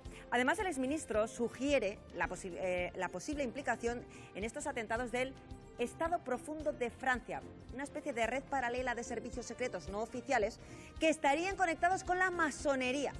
Todas ellas insinuaciones, sospechas, sin pruebas. Y por último, lo que apuntaba Javier Mayor Oreja mantiene también esa tesis de que ETA habría favorecido electoralmente al Partido Socialista, con su silencio en 2004 tras el 11M, justo antes de las elecciones del 2008 con el asesinato del exconcejal vasco del Partido Socialista, Isaías Carrasco, y con el anuncio del cese de la violencia antes de las elecciones de 2011. Una estrategia fallida, ya que Mariano Rajoy ganó con mayoría absoluta, en este caso, a Rubalcaba. Javier. Hoy este libro lo presenta Aznar, acude Ayuso. Rico, ¿esto es teoría de la conspiración personal o hay un ala del partido que todavía sostiene esto? Bueno, esto sobre todo es una indignidad y algo que produce vómito a cualquier ser humano con un mínimo de alma, ¿no? Es indignante que sigan provocando ese dolor a los familiares de las víctimas, ¿no? Han mentido cruelmente y siguen mintiendo. El PP durante años, durante más de 4 años, sostuvo permanentemente esa teoría de la conspiración, junto con algunas terminales mediáticas, no los olvidemos, que por el camino hicieron negocio con esa mentira absoluta y fabricada a pachas entre determinados políticos y determinados directores de medios, ¿no? Es completamente indignante y por supuesto que hay una parte en la que está Ayuso y está la extrema derecha, porque no olvidemos que la extrema derecha en España tiene 2 terminales, una es Vox y luego hay una parte que está incrustada en el Partido Popular y por supuesto que siguen con ETA, hablan más de ETA ahora. El señor Mayor Oreja estuvo en el gobierno que presidía el señor Aznar, que habló de Movimiento Vasco de Liberación Nacional, refiriéndose a la banda terrorista. Esos son los que pretenden dar lecciones. Es vomitivo. Rico, cuídate, gracias y un abrazo. Un abrazo. Y decía Rico, Vox está siendo, en fin, muy sorprendente el ejercicio dialéctico de Vox para no condenar a Trump. Prepárense porque hay que hilar muy fino con lo que van a escuchar. Santiago Abascal diciendo que, primero, hay aliados, que hay gente que no nos gusta lo que hacen, pero no se condena, no se menciona, no se dice cuáles son esos aliados. Ni una crítica, ni una palabra, ni una mención a Donald Trump.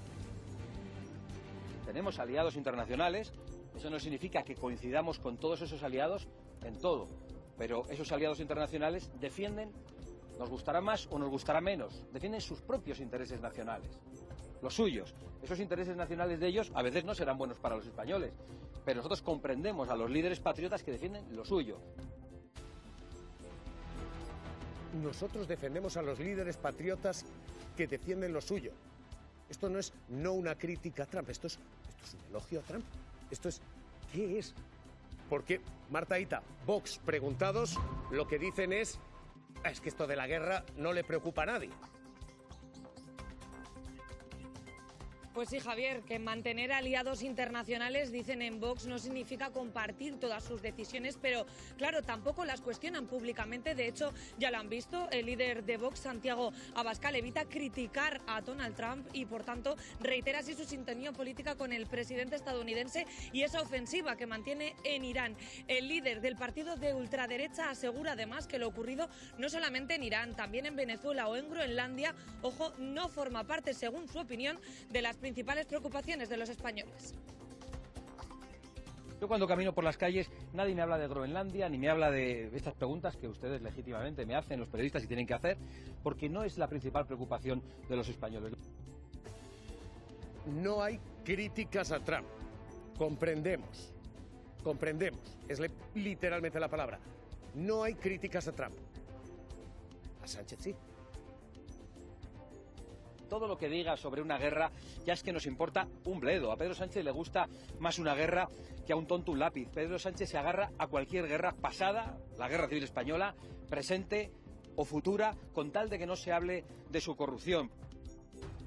Este es el argumento y esta es hoy la dialéctica política de una formación que no ha condenado los aranceles, los que perjudican a agricultores, no ha condenado el embargo con el que amenaza Trump, no ha condenado esta guerra, no ha tocado a Trump para nada, para nada. Aunque intente negarlo, es que no estamos más cerca de ningún líder internacional. Abascal es incapaz de posicionarse sobre la guerra de Trump.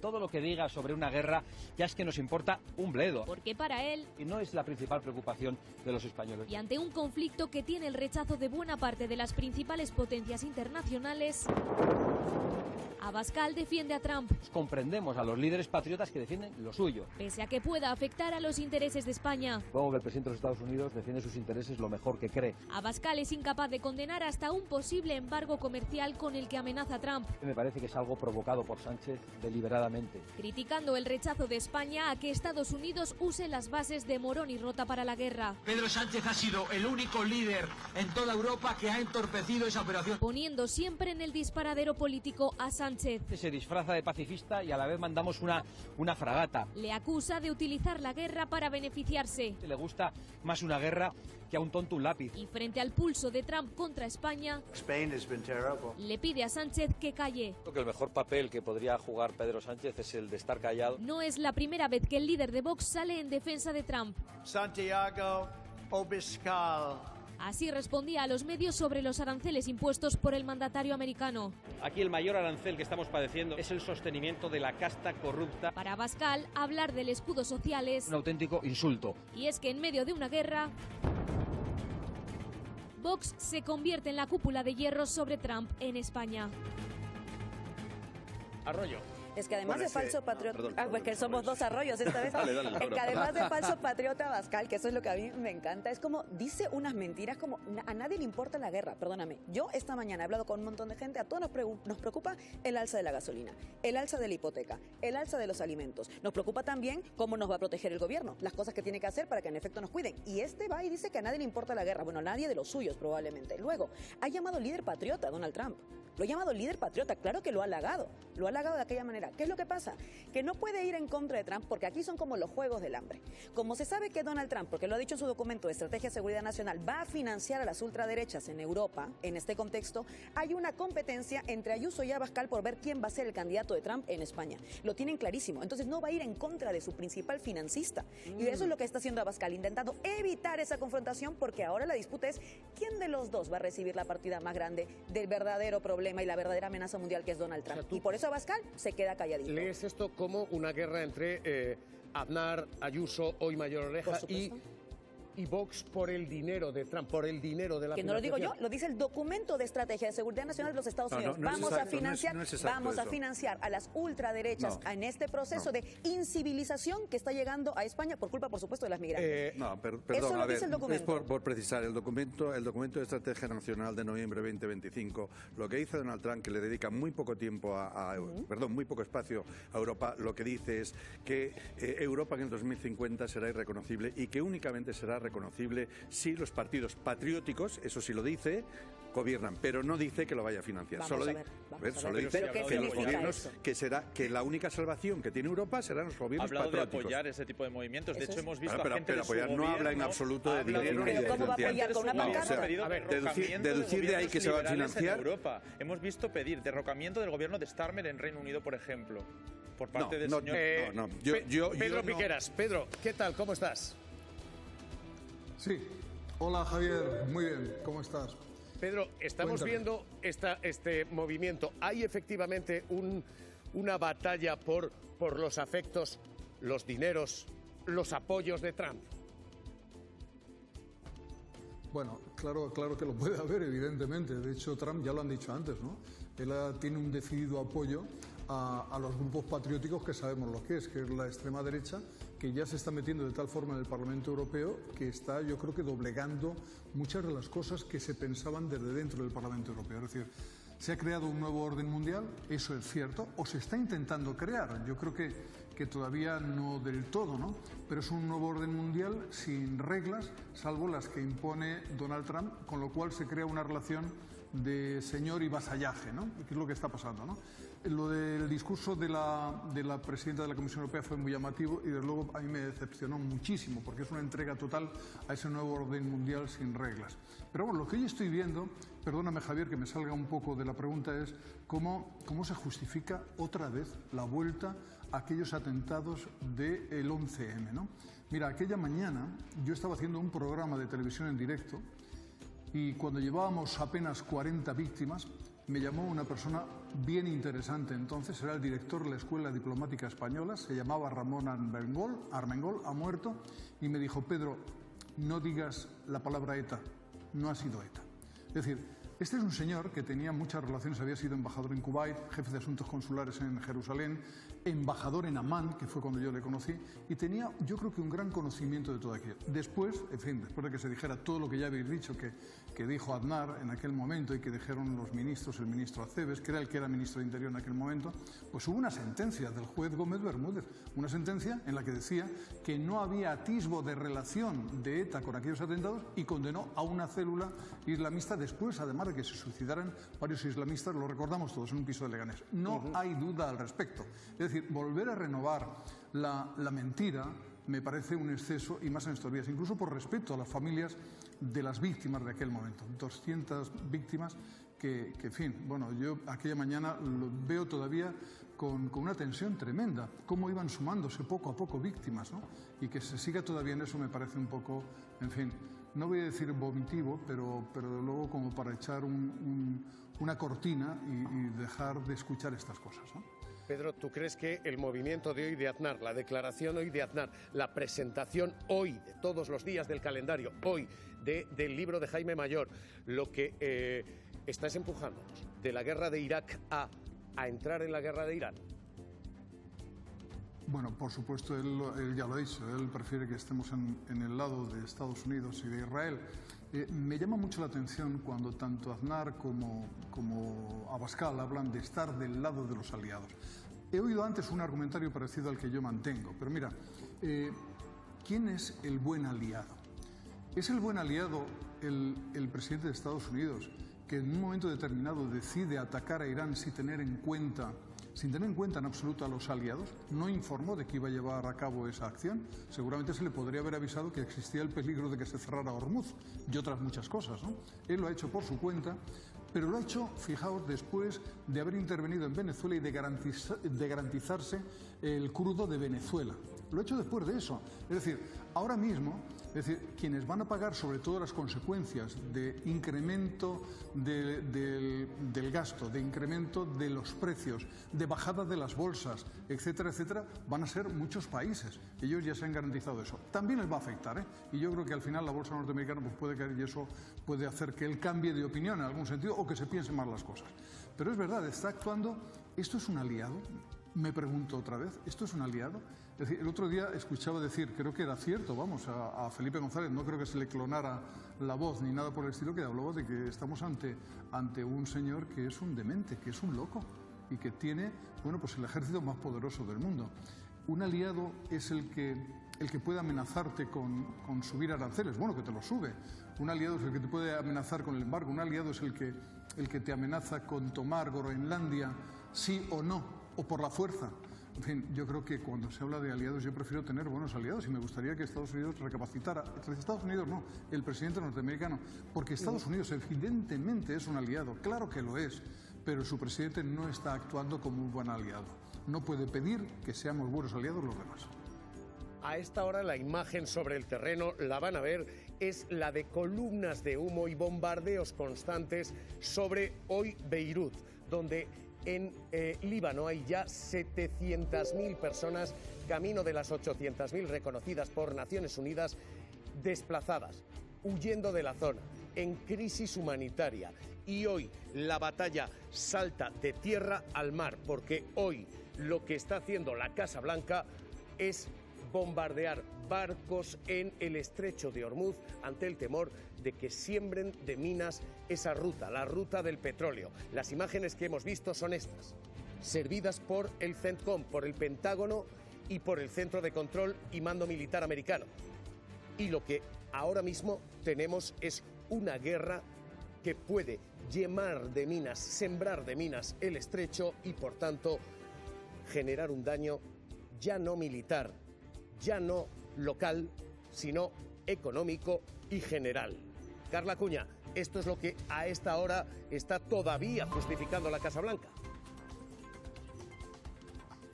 Así es, en total 16 barcos han derribado los estadounidenses, barcos iraníes que portaban minas. Donald Trump ha anunciado con consecuencias nunca antes vistas si Irán sigue plagando de minas ese estrecho de Hormuz que está poniendo en jaque toda la economía mundial. Por el momento sabemos, según la CNN, que Irán guarda entre el 80 y el 90% de buques encargados con minas. Si Irán ha colocado alguna mina en el estrecho de Hormuz y no tenemos constancia de que lo haya hecho, queremos que la retiren inmediatamente. Si por cualquier motivo se hubieran colocado minas y no se retiran de inmediato, las consecuencias militares para Irán estarán a un nivel nunca visto. Todo esto con una novedad aquí. España cesa al embajador en Israel. ¿Qué ha pasado, Carla? En el momento más tenso de las relaciones diplomáticas entre España e Israel, España hoy se ha publicado en el Boletín Oficial del Estado que ha cesado a su embajadora Ana Salomón, que estaba en Tel Aviv, por lo que la representación diplomática española en Israel queda a manos de una encargada de negocios, al igual que la representación que tiene aquí Israel en España. השאיפה שלנו להביא את העם האיראני לפרוק את עול העריצות, בסופו של דבר זה תלוי בו, אבל אין ספק שבפעולות שנעשו עד עכשיו אנחנו שוברים להם את העצמות, ועוד ידנו נטויה. España cesa a su embajadora en Israel, degrada la interlocución con Israel, lo hace a nivel representante comercial. no ha explicado por qué, Piqueras, pero esto es una señal evidente. Sí, pero es algo que no sabemos cuál es el fondo de la cuestión mientras no lo expliquen, ¿eh? O sea, yo ahí me da un cierto temor meterme a opinar al respecto. Yo creo que la relación se debe mantener, es decir, es un Estado aliado, a pesar de que esté haciendo lo que está haciendo en estos momentos, y tampoco podemos confundir pueblo judío con Netanyahu del mismo modo que algunos hacen confundir Hamas con pueblo palestino, ¿no? Eso no puede ser. Yo creo que las explicaciones las tenemos muy pronto, ¿no? Pero supongo que la persona cesada no ha mantenido la misma política, incluso tal vez verbalmente la misma sintonía con el gobierno español, con lo que está diciendo respecto a este ataque a Irán. Imagino que será por eso, ¿no? Pero no me atrevo a decir nada más, ¿eh? Al no conocer el texto completo me niego a decirlo, claro. Sí. Piqueras, y una más. Sí, Javier. Hoy von der Leyen, rectificando, hoy ha dicho justo lo contrario. Habíamos sostenido y se había sostenido hasta ayer. Ha terminado el orden de la ley. Hoy von der Leyen dice, no, la ley todavía rige. Ya. Lo dice, pero fíjate qué oportunidad tuvo de haberse callado un rato, porque después vino Trump a decir que la guerra se iba a terminar pronto, ¿no? Bueno, lo que dijo fue una barbaridad, fue un acto de entreguismo absoluto a la política de Donald Trump, es decir, a la política de la ley de la calle, o la ley de la selva, ¿no? La ley sin leyes, ¿no? Que es lo que se pretende imponer. Yo creo que hay que estar con el orden mundial. El orden mundial es el orden basado en leyes, en una relación también con normas entre los distintos países. Es decir, una relación impuesta. Qué fácil es llegar a un bar y sacar la pistola, ¿no? Para imponer tu ley. Bueno, pues es lo mismo. Es decir, y ella se equivocó enormemente. Es decir desde la Comisión Europea, desde la presidencia de la Comisión Europea, que se ha acabado el orden mundial y que vamos a entrar en este orden nuevo que nos imponen desde fuera, me pareció realmente un acto, pues, sorprendente, por lo menos. Sorprendente por lo menos, ¿eh? Diría que más cosas, ¿no? Pero en fin, se ha rectificado, rectificar es de sabios, pero la presión que tiene por delante va a ser muy grande, ¿no? En todos los sentidos, ¿eh? O sea que me imagino que dentro de poco escucharemos más declaraciones suyas, ¿eh? Pedro Piqueras, cuídate. Análisis de última hora, gracias. Gracias, un abrazo. Hasta luego. Vamos a leer enseguida esto, vamos a analizarlo aquí porque el viraje y la crisis diplomática que se ha abierto es de primera división. La Unión Europea diciendo, la presidenta diciendo, la ley ya no rige, para decir ahora la ley sí.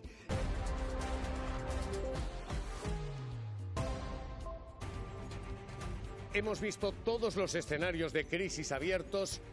Hay uno más y es la crisis diplomática, la que ha abierto Ursula von der Leyen. La presidenta de la Comisión Europea dice hace 48 horas, Europa no puede ser el último garante de la ley, del orden. Lo van a escuchar literalmente. Y hoy ha rectificado, después de la presión de prácticamente todos los países, después de la bronca del Consejo de Estado, después de un choque de trenes institucional, von der Leyen antes, von der Leyen después, 48 horas antes, apenas unas horas ahora. We will always defend and uphold the rules-based system that we helped to build with our allies, but we can no longer rely on it as the only way to defend our interests. Europe can no longer be a custodian of the old world order. Our unwavering commitment to the pursuit of peace, to the principles of the UN Charter, and to international law are as central today as they were at our creation, and we will always uphold these principles. Vamos a hacer lectura aquí porque tengo a Gurpegui que me está gurpegando. O sea, que tengo aquí los ánimos calientes, pero Juan Antonio Delgado, diputado de Podemos en Andalucía. Diputado, lo primero, su reacción. ¿Cómo lo lee? Hemos visto a la Comisión Europea, a la presidenta de la Comisión, bascular.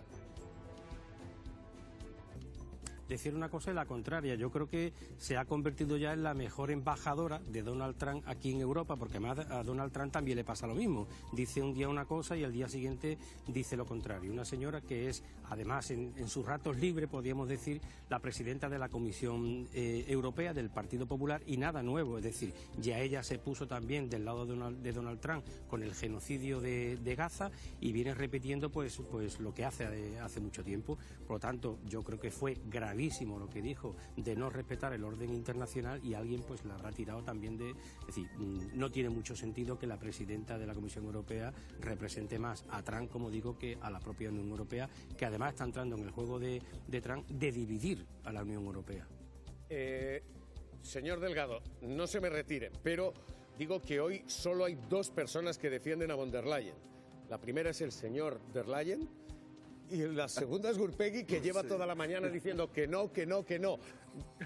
Yo, lo primero, yo niego la mayor, ¿no? Yo no sé yo lo que le he escuchado decir es que ella y Europa tienen un compromiso inquebrantable con los principios de la Carta de la ONU y el derecho internacional. Yo no le oí negar el otro día que no iba a admitir el derecho internacional. Lo que no longer custodians of the old order significa que no somos ya custodios de el viejo orden internacional. No. Eso es literalmente lo que acabamos de escuchar. Lo que dice. No estoy de acuerdo, Javier. Ella literalmente lo que ha dicho es: Europa no puede ser guardiana del viejo orden mundial, de un mundo que ha desaparecido. Vale. Lo primero. ¿Cuándo ha desaparecido la ley? No. ¿Cuándo ha desaparecido el viejo orden? Ella no dice que ha desaparecido la ley. Ella dice que ha desaparecido el orden. Hace un momento Piquera lo estaba diciendo también. Pero no es la primera que lo dice. Si lo ha entendido en otro sentido. No es la primera que lo dice. Se habrá equivocado. Marco Rubio en la escalerilla. Señor Delgado, le invito a entrar en esto cuando quiera. Estamos aquí en análisis y en tertulia con usted también. Gurpegui primero, Delgado después. Marco Rubio el otro día bajando en la propia escalerilla también José María Aznar ha defendido a von der Leyen, así que no solamente dos personas, sino también hoy ha entrado el señor Aznar, que, en fin, bajo un desprecio, hoy que precisamente se cumple el 11M, que todos estamos recordando aquellas víctimas que venían también de una decisión de Aznar, que ya todo el mundo sabe aquí en la sociedad española, que donde esté Aznar por ahí no es, ¿sabes? Es decir, que hay más gente... No voy a desviar mi argumentación con el también. No voy a desviar mi argumentación con el 11M ni con Aznar. Yo lo que estoy hablando es de las palabras que ha dicho von der Leyen. Lo que dijo el otro día es: Europa no puede ser guardiana del... Yo le he escuchado a usted, a ver si puedo exponer mi argumentación. Europa no puede ser guardiana del viejo orden mundial de un mundo que ha desaparecido. Marco Rubio en la escalerilla del avión, o sea, ni tan siquiera había llegado todavía a la conferencia de paz de Múnich. Lo que dijo claramente es: Europa tiene que enterarse de que el viejo mundo ha muerto y de que hay un nuevo mundo. Y todo el mundo además aplaudió a Marco Rubio por su discurso en Múnich, porque no tenía en absoluto, bueno, no todo el mundo, hubo alguna posición discrepante, cierto, pero no tenía nada que ver con el discurso que dijo J.D. Vance el año anterior. O sea, ¿y no te parece más importante que lo que están diciendo y las interpretaciones lo que hacen? Y lo que hacen es seguidismo constantemente. Aquí estamos hablando de momento de declaraciones. Después, si quieres, volvemos a eso.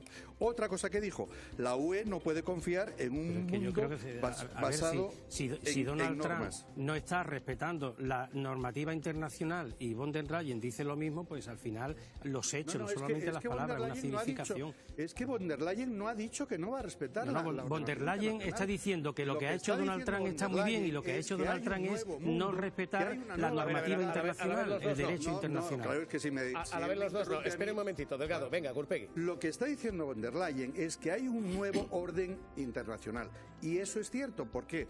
Porque es un nuevo orden que un aliado amenace con a otro aliado, un aliado que es Estados Unidos, amenace a otro aliado, por ejemplo, con que va a invadir Groenlandia por la fuerza. No es el viejo orden internacional que un aliado diga a aquellos que, obviamente Estados Unidos, diga a aquellos que no estén al tanto del pago de sus obligaciones con la OTAN, le voy a decir a Rusia que los invada, que lo dijo hace ¿Y eso es un aliado? No, pero eso es un nuevo orden, o sea, se está planteando un nuevo orden. Y lo que está hablando Ursula von der Leyen... Ese es el nuevo orden de Donald Trump, no es un nuevo orden internacional. Podemos continuar aferrados... Es el nuevo orden de un matón. Señor Delgado, un segundo, termina Gurpegui y le doy paso, venga. Lo que no podemos es seguir aferrados a los viejos modelos anteriores, a las viejas alianzas, porque esas alianzas han cambiado. No estoy diciendo que cambien para bien, no estoy diciendo que cambien para mal. Lo que está haciendo von der Leyen es una constatación. ¿Qué más dijo von der Leyen? Un compromiso en que, se está imponiendo un nuevo orden que es el de la ley del más fuerte. ¿Qué dijo Donald Trump en el discurso de la Unión hace muy poco? A la paz, a través o mediante la fuerza. Eso es una realidad. No estoy defendiendo, Javier, yo no estoy defendiendo las palabras de Donald Trump. Estoy diciendo lo que Donald Trump expuso. Sí, pero yo creo que con todo el cariño y el respeto, Gurpegui, en esta discrepamos, pero me da la sensación de que es no querer entenderlo, porque le voy a leer literalmente palabra por palabra, que es en lo que estamos. Vamos a ver si hemos hecho la misma traducción. Le leo, si quieren... Puedes llamarme tú de Javier. Yo ya sabe que aquí tengo casi la obligación del respeto a todos, incluso algunos que en esta mesa no sé si se lo merecen del todo. Ella dijo, siempre defenderemos un sistema de reglas, pero que hemos ayudado a construir como aliados, pero, y esta es la frase clave, no podemos confiar en eso como la única forma de defender nuestros intereses. No podemos confiar en eso como única forma, significa hay formas al margen de la ley. Y así lo he entendido. El Consejo de Estado que la ha criticado, los gobiernos que la han criticado, el presidente de España y otros países que la han criticado. Plantear que hay formas de solucionar los conflictos al margen de la ley es admitir que no está diciendo. Yo mi interpretación no es esa, lo que está diciendo. Yo creo que la presidenta, que ese es el error inicial.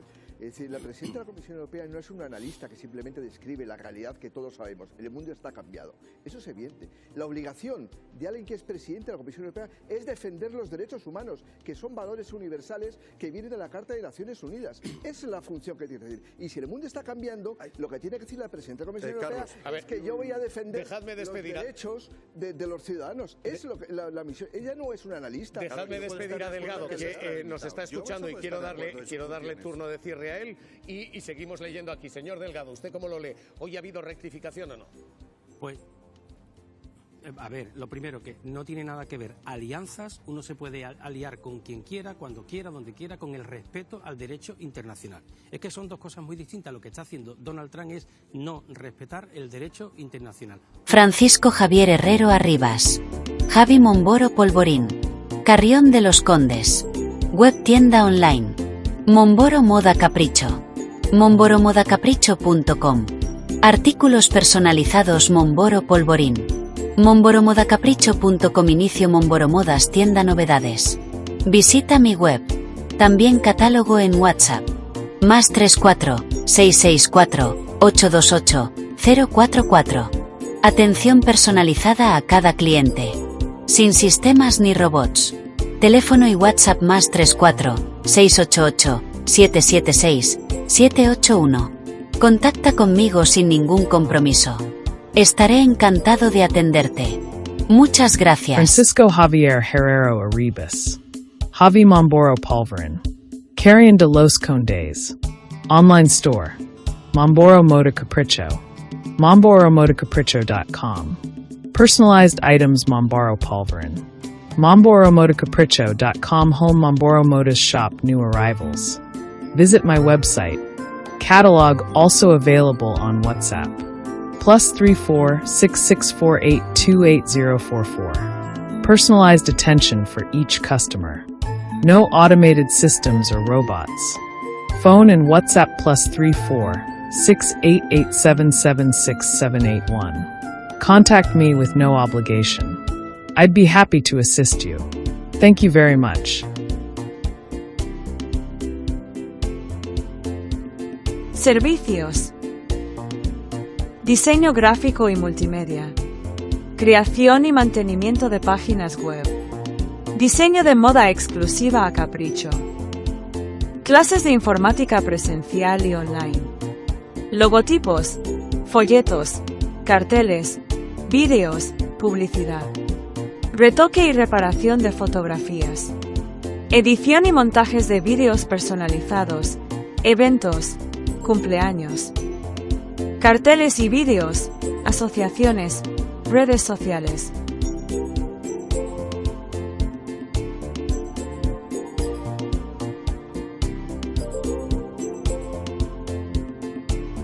Solicita información sin compromiso. Muchas gracias.